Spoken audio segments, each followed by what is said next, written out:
नमस्कार,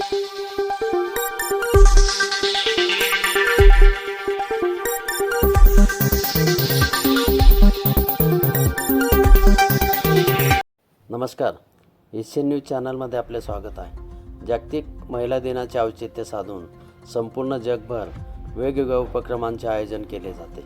याच उपक्रमाचा भाग म्हणून साक्री तालुक्यातील पिंपळनेर येथे पिंपळनेर नगर परिषदेच्या वतीने वेगवेगळ्या आरोग्यविषयक तसेच सामाजिक उपक्रमांचे आयोजन करण्यात आले। पिंपळनेरच्या प्रथम नगराध्यक्षा डॉक्टर योगिता चौरे यांच्या संकल्पनेतून यावर्षी आगळावेगळा महिला दिन साजरा करण्यात आला। या वर्षीच्या कार्यक्रमाचे वैशिष्ट्य म्हणजे आयोजित केलेल्या कार्यक्रमाच्या अध्यक्षस्थानी तसेच प्रमुख अतिथी म्हणून नगर परिषदेतील सफाई कामगार महिलांना स्थान देण्यात आले।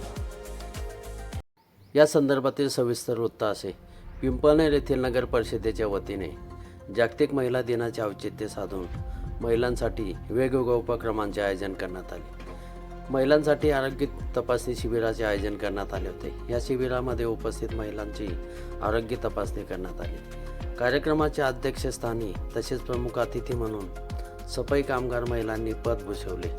पिंपळनेर येथील सुहारे हॉस्पिटलचे डॉक्टर आणि वैद्यकीय कर्मचाऱ्यांनी यासाठी विशेष परिश्रम घेतले।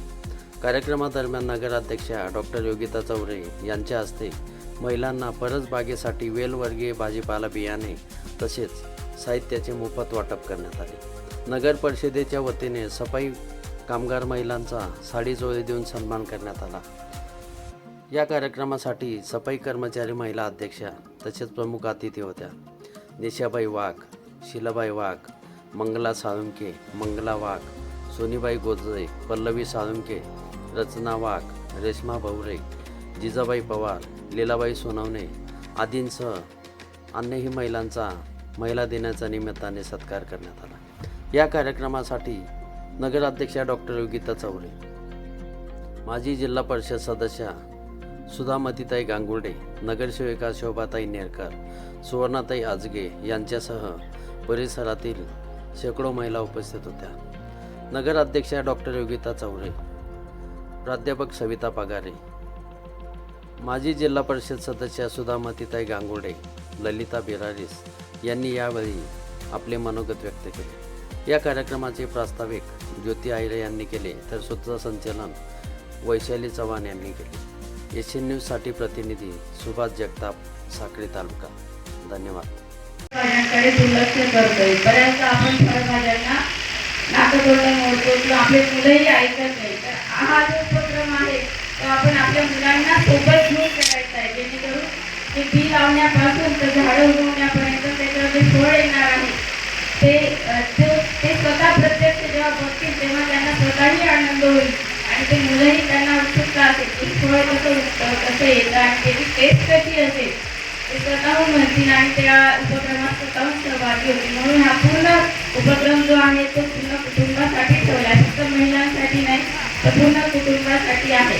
तर बियाणं आपण जे बियाणं देणार आहोत ते तुम्ही इथून आता वाटप करतील तेव्हा ते घेऊन या आणि घरच्या जर जागा असेल तिथे मैदानात लावा किंवा तुमच्या टेरेसवर जागा असेल कुंड्यांमध्ये लावा, रंगाच्या बादल्या असतील, ज्या काही तुमच्याकडे साधनं असतील त्याच्यात लावा। ते म्हणजे आज पिंपळनेर गाव स्वच्छ करण्याचा ज्यांनी संकल्प घेतला आहे, सदोदित स्वच्छ करण्याचा ते कार्य करत आहेत। आणि विशेष म्हणजे मला एवढा आनंद होतोय की याच्यातील जवळजवळ 50% माझे पालक आहेत। हा मला एक आनंद होतोय।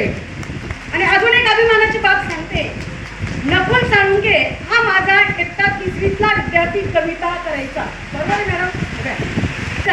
आणि मी या ठिकाणी पाहिल्यावर, कारण मला नेहमीच रंग आणि राजा याच्यामध्ये मी कधीच भेद ठेवलेला नाही।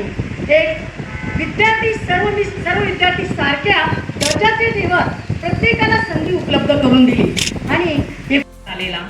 आणि याला कारण म्हणजे की पूर्वी महिलांकडे बघण्याचा जो समाजाचा दृष्टिकोन होता की महिलेने फक्त चूल आणि मूल, मुलाला सांभाळायचं, चूल सांभाळायचं, जबाबदाऱ्या असतील त्या पूर्ण करायच्या। आणि खरं तर आजही आम्ही करतो आहोत बरं का, असं नाही आम्ही आमच्या जबाबदाऱ्या विसरलेलो नाही। चूल आणि मूल तर आमच्या वाट्याला आहेच, पण त्याच्याबरोबर सुद्धा आम्हाला काही काही हक्क आणि अधिकार पाहिजे होते. आम्हाला मतदानाचा अधिकार पाहिजे होता. आम्ही ज्या ठिकाणी या देशामध्ये 20व्या शतकामध्ये महिलांना मतदान करण्याचा अधिकार नव्हता आणि त्यामुळे चळवळ उभारली की आपल्याला सुद्धा पुरुषांबरोबर मतदानाचा हक्क मिळाला पाहिजे. आणि म्हणून त्या सर्व महिला एकत्र आल्या आणि त्यांनी एक प्रकारे आंदोलन केलं आणि शेवटी त्यांना